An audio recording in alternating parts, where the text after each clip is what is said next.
भारत और पाकिस्तान के साथ भारत और चीन की तनाव वाली स्थिति जग जाहिर है।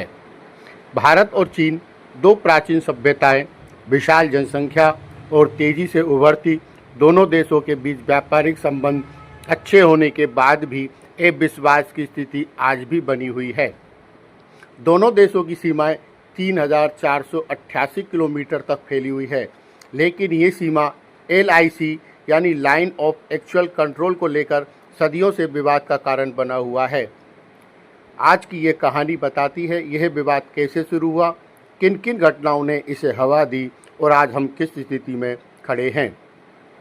भारत और चीन के बीच प्राचीन समय में व्यापारिक और सांस्कृतिक संबंध थे, जिनमें बौद्ध धर्म का चीन में प्रसार शामिल है, लेकिन दोनों देशों के मध्य सीमाओं की स्पष्टता कभी नहीं बन पाई क्योंकि हिमालय क्षेत्र दुर्गम और कम बसा हुआ था। ब्रिटिश राज के दौरान भारत की सीमाओं का सीमांकन किया गया, जिसमें दो प्रमुख सीमाएं बनी। पहली मैकमोहन रेखा वर्ष 1914 भारत और तिब्बत के बीच ब्रिटिश अधिकारियों और तिब्बती प्रतिनिधियों के बीच यह सीमा रेखा आज अरुणाचल प्रदेश की सीमा मानी जाती है, लेकिन चीन ने इसे कभी स्वीकार नहीं किया और मैकमोहन रेखा को कभी उसने मान्यता भी नहीं दी। नंबर 2 पर है अक्साई चीन। लद्दाख के उत्तर पूर्वी क्षेत्र में यह स्थित इलाका भारत का हिस्सा है, लेकिन चीन इसे झिंजियांग और तिब्बत को जोड़ने वाला जरूरी इलाका मानता है। वहीं चीन इसके नाम को लेकर के भी एक षड्यंत्र रच रहा है। भारत 1947 में स्वतंत्र हुआ और चीन में 1949 में माओ की कम्युनिस्ट सरकार बनी। तिब्बत को लेकर चीन की आक्रामक नीति अपनाते हुए वर्ष 1950 में उस पर कब्जा कर लिया, जिसके बाद भारत के साथ तनाव का कारण बना। भारत और चीन युद्ध 1962।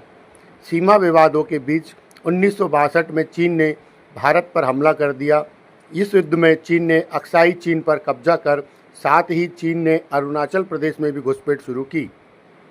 युद्ध के अंत में चीन ने खुद को पीछे हटा लिया, लेकिन अक्साई चीन पर कब्जा बनाए रखा। यह युद्ध भारत के लिए गहरा धक्का था। आज भी दोनों देशों के बीच विश्वास की नींव यही है। इसके बाद 1975 और 1987 में बड़ी घटनाएं हुईं। 1975 में भारत के सिपाहियों की हत्या और सिक्किम के भारत में विलय होने से चीन को नाराज़गी झेलनी पड़ी। वहीं 1987 में भारत द्वारा अरुणाचल प्रदेश को पूर्ण राज्य का दर्जा देने पर भी चीन ने तीखी प्रतिक्रिया दी। डोकलाम 2017। डोकलाम में भारत, भूटान और चीन की त्रिकोणीय सीमा पर चीन द्वारा सड़क निर्माण को भारत ने चुनौती दी। लगभग 73 दिनों तक दोनों देशों की सेनाएं आमने सामने थी।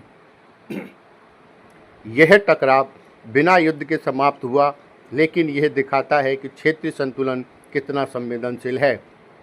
फिर आया नया तनाव, गलवान घाटी झड़प 2020। जून 2020 में लद्दाख के गलवान में भारत और चीन की सेनाओं के बीच हिंसक झड़प हुई, जिसमें दोनों ओर से सैनिक मारे गए। यह 45 वर्षों में पहली बार था जब सैनिकों की सीमा पर जान गई। भारत और चीन के बीच सैन्य राजनयिक वार्ताएं चलती रहीं, लेकिन पूर्ण समाधान नहीं हुआ। लाइन ऑफ एक्चुअल कंट्रोल पर दोनों पक्ष भारी सैन्य तैनाती रखते हैं। भारत ने इंफ्रास्ट्रक्चर, सड़कें, हवाई पट्टियां तेजी से विकसित किया है, तो चीन ने भी सीमा के उस पार निर्माण और सैन्य अभ्यास तेज किए। भारत और चीन का सीमा विवाद इतिहास, भूगोल और राजनीति का जटिल मिश्रण है। हालांकि दोनों देश युद्ध से बचते आए हैं, लेकिन सीमाओं पर तनाव और अविश्वास की परछाई आज भी बनी हुई है। भविष्य इस पर भी निर्भर करेगा कि दोनों देश बातचीत और समझदारी से अपने मतभेद सुलझाते हैं या टकराव की राह पर चलते हैं। जानते हैं गलवान का नाम कहां से आया। गलवान घाटी वहां की एक प्रमुख जलधारा नदी गलवान नदी के नाम पर पड़ा है। यह घाटी लद्दाख क्षेत्र में स्थित है और यह नदी श्योक नदी की एक सहायक नदी कहलाती है। गलवान नाम का एक स्थानीय लद्दाखी खोजकर्ता गुलाम रसूल गलवान के नाम से जुड़ा हुआ है। वे 19वीं सदी के अंत और 20वीं सदी की शुरुआत में एक प्रसिद्ध खोजकर्ता के रूप में थे। उन्होंने ब्रिटिश यात्रियों के साथ मिलकर हिमालय क्षेत्र में कई अभियानों पर भी गए। गुलाम रसूल गलवान लद्दाख के निवासी थे। उन्होंने यूरोपीय यात्रियों के साथ मिलकर कई क्षेत्रों की खोज की। उनकी आत्मकथा सर्वेंट ऑफ साहिब नाम से प्रसिद्ध है। कहा जाता है कि एक बार उन्होंने पहले बार उस घाटी में रास्ता दिखाया और उनके नाम पर गलवान घाटी कहा जाने लगा। 1950 के दशक में भारत ने सबसे पहले चीन की कम्युनिस्ट सरकार को मान्यता दी। प्रधानमंत्री नेहरू और चीन के माओ के बीच अच्छे संबंध बनाए गए। हिंदी चीनी भाई भाई का नारा इसी में लोकप्रिय हुआ। वर्ष 1954 में नेहरू और झोउ एनलाइन ने हिंदी चीनी भाई भाई के नारे के साथ पंचशील संधि पर हस्ताक्षर किए ताकि क्षेत्र में शांति स्थापित करने के लिए कार्य योजना तैयार की जा सके। वर्ष 1959 में तिब्बती लोगों के आध्यात्मिक और लौकिक प्रमुख दलाई लामा तथा उनके साथ अन्य कई तिब्बती शरणार्थी हिमाचल प्रदेश के धर्मशाला में बस गए। इसके पश्चात चीन ने भारत पर तिब्बती और पूरे हिमालय क्षेत्र में विस्तारवाद और साम्राज्यवाद के प्रसार का आरोप लगा दिया। चीन ने भारत के मानचित्र में प्रदर्शित 1,04,000 वर्ग किलोमीटर के क्षेत्र पर दावा प्रस्तुत किया और दोनों देश के मध्य अंतर्राष्ट्रीय सीमा के संशोधन की मांग की गई। पंचशील समझौता 1954 में हुआ, जिसमें शांतिपूर्ण सह अस्तित्व के सिद्धांत थे। इसके बाद 1962 में सीमा विवादों पर अक्साई चीन और अरुणाचल प्रदेश के कारण भारत चीन युद्ध हुआ। इसके बाद संबंधों में गहरा तनाव आ गया। फिर 1976 में राजनीतिक संबंध फिर से बहाल किए गए। 1988 में प्रधानमंत्री राजीव गांधी की चीन यात्रा के बाद संबंधों में कुछ सुधार हुआ। 1993 और 1996 में सीमा पर शांति बनाए रखने के लिए समझौता भी हुआ। भारत चीन का सबसे बड़ा व्यापारिक साझेदार है। 2023 में भारत चीन द्विपक्षीय व्यापार करीब 135 अरब डॉलर का रहा। इसी के साथ ब्रिक्स और SCO दोनों संघाई सहयोग संगठन के सदस्य भी हैं। गलवान घाटी 2020, डोकलाम 2000 घटनाएं दर्शाती हैं कि राजनीतिक संबंधों पर सैन्य तनाव की छाया बनी रहती है। चीन पाकिस्तान को समर्थन देता है, जबकि भारत क्वाड देशों के साथ मिलकर हिंद प्रशांत क्षेत्र में चीन की विस्तारवादी नीति को संतुलित करना चाहता है।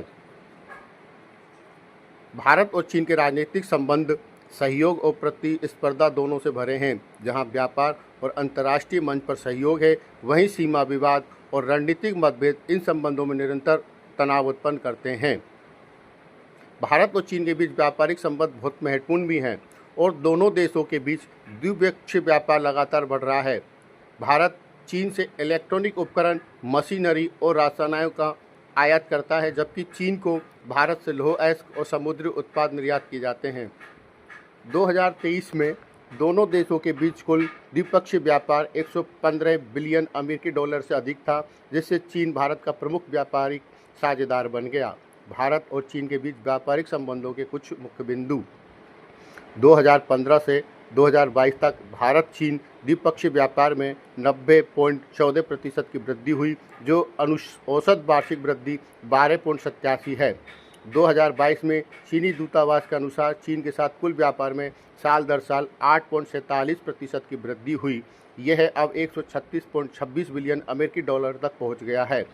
भारत मुख्य रूप से चीन से विद्युत एवं इलेक्ट्रॉनिक सामान, फार्मास्यूटिकल्स सहित कार्बनिक रसायन, प्लास्टिक की वस्तुओं का आयात करता है। भारत मुख्य रूप से चीन को लौह अयस्क, कपास और